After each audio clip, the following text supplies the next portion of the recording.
On fête chaque 25 mai la journée de l'Afrique. Pour les jeunes, il faut savoir qu'on commémore la création de l'Organisation de l'Unité africaine. Il faut savoir que depuis 1963, je répète, depuis 1963, les chefs d'État et de gouvernement africains se réunissent 2 fois par an depuis 1963. C'est la seule région au monde où ceci se passe. Alors la question qui est posée, c'est comment se fait-il qu'il y ait une telle constance dans la pensée de la construction de l'unité de l'Afrique et qu'il y ait des tels errements dans le constat que cette unité ne se fait pas à la vitesse voulue? Ma réponse à cette question, c'est que les populations africaines ont laissé leur maison sans l'habiter. C'est une invite aux jeunes africains pour leur dire, vous avez une grande maison. Cette maison, c'est l'Union africaine. Il faut l'habiter. Il faut lui donner un contenu. Et c'est votre responsabilité. Si vous n'habitez pas votre maison, d'autres vont l'habiter. Et on le voit bien que beaucoup de nos jeunes doutent de l'Afrique. Beaucoup acceptent même d'aller mourir pour fuir un continent dans lequel d'autres se précipitent, pour lequel d'autres se battent pour avoir une place dedans. En d'autres termes, les jeunes Africains doivent inverser leur regard par rapport à l'Afrique. Cette Afrique est regardée par les autres comme l'horizon indépassable du développement, et par les Africains comme une terre de perdition, et par les jeunes Africains en particulier. Et il faut que les jeunes Africains se perçoivent bien que lorsqu'on représente la moitié de la population du monde en 2100, lorsque dès 2018, un jeune sur 2 qui a moins de 18 ans est en Afrique, on n'est pas epsilon, on n'est pas rien. Il faut que les jeunes recouvrent leur dignité.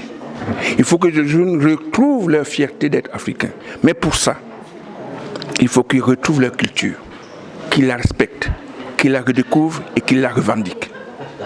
Voilà pourquoi, lorsque l'Union africaine a décidé que la célébration de l'Afrique cette année doit porter sur le rôle du patrimoine des arts et de la culture dans la construction de l'Afrique que nous voulons, ils ont eu raison.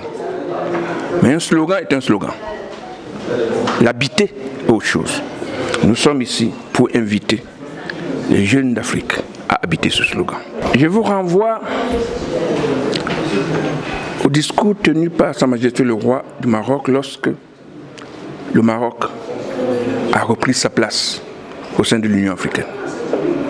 Je ne sais pas si vous vous rappelez qu'il est beau le jour où un enfant rejoint sa famille. Le Maroc est probablement, le royaume du Maroc, est probablement l'institution politique, la constitution politique parmi les plus anciennes que porte ce continent. En d'autres termes, la profondeur politique et donc culturelle du royaume du Maroc tient la comparaison avec n'importe quelle construction politique dans le monde. Il est donc normal que le Maroc se retrouve en responsabilité pour cette reconstruction de la dignité de ce continent. Et nous ne nous trompons pas. Lorsque, en 2018, les autorités locales d'Afrique se sont réunies à Marrakech, à l'occasion du sommet Africité, elles ont décidé du lancement de la célébration de la ville africaine de la culture, capitale de la culture. Et on a choisi une ville marocaine pour être la première à être célébrée comme capitale africaine de la culture. La ville de Rabat a été choisie pour être la toute première capitale africaine de la culture qui est célébrée sur ce continent. Et nul ne peut douter que le Maroc est au carrefour de plusieurs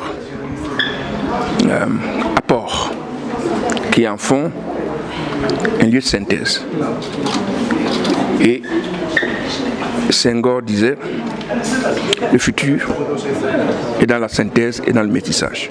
Le Maroc est pour cela un lieu de rendez-vous important et c'est pour cela que organiser la célébration de la journée de l'Afrique au Maroc a un sens particulier.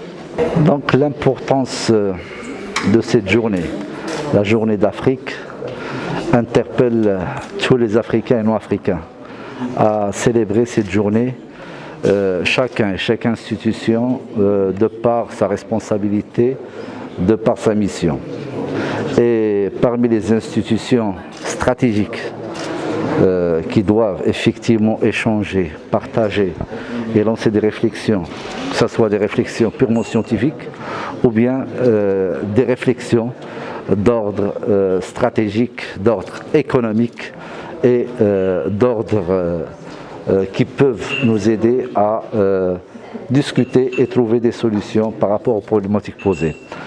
Aujourd'hui, dans cet établissement qui a une histoire scientifique hors pair, cet établissement, cet institut d'études africaines qui a tellement donné et qui continue à donner, et pour l'Afrique, et pour l'université, et pour la science en général. Aujourd'hui, cet institut traite un sujet qui n'est pas des moindres, un sujet qui touchera et l'économie, la culture et bien sûr tout ce qui est innovation, tout ceci dans un cadre de développement durable et de durabilité. C'est sûr que la qualité des intervenants et la qualité du public et des participants, en plus de leur appartenance et de leur représentativité, va assurer et garantir la présence de tous les points de vue pour qu'on puisse avoir et la vision nécessaire, la vision complète et la vision cohérente qui va nous laisser et permettre au Maroc d'accompagner les pays africains pour qu'ils puissent arriver à atteindre leurs objectifs, que ce soit économique, que ce soit culturel, ou bien des objectifs de bon voisinage que nous sommes en train de réaliser. Aujourd'hui, comme les années antérieures, nous célébrons ce 25 mai la Journée internationale de l'Afrique. C'est une journée qui a été instituée, nous sommes aujourd'hui à la 58e édition, pour d'abord un devoir de mémoire à l'endroit de la jeunesse africaine, pour leur rappeler tout le combat que les pères fondateurs de l'Afrique, des États africains ont mené pour libérer le continent africain du joug de la colonisation. Mais c'est également un moment de réflexion, parce que nous sommes embarqués dans une trajectoire, dans un mouvement de développement, un moment de réflexion pour penser l'avenir et le devenir du continent africain. Chaque 25 mai, nous célébrons la journée de l'Afrique avec un thème particulier. Et le thème de cette année, c'est art, culture, patrimoine, levier pour un développement, pour la construction d'une Afrique, de l'Afrique que nous voulons.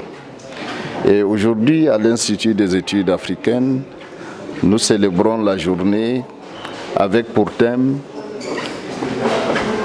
l'économie culturelle et créativité, levier de développement durable.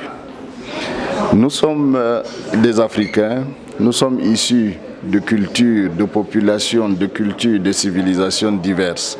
C'est là notre richesse. Nous devons nous enraciner dans notre culture avant de prétendre nous ouvrir sur le monde. Nous devons faire la promotion de notre propre culture avant d'embrasser la culture des autres. Aucun développement aussi durable, aussi complet soit-il, ne peut être durable que s'il s'appuie sur un substrat culturel local, endogène. Donc c'est pour ça que cette journée revêt toute son importance.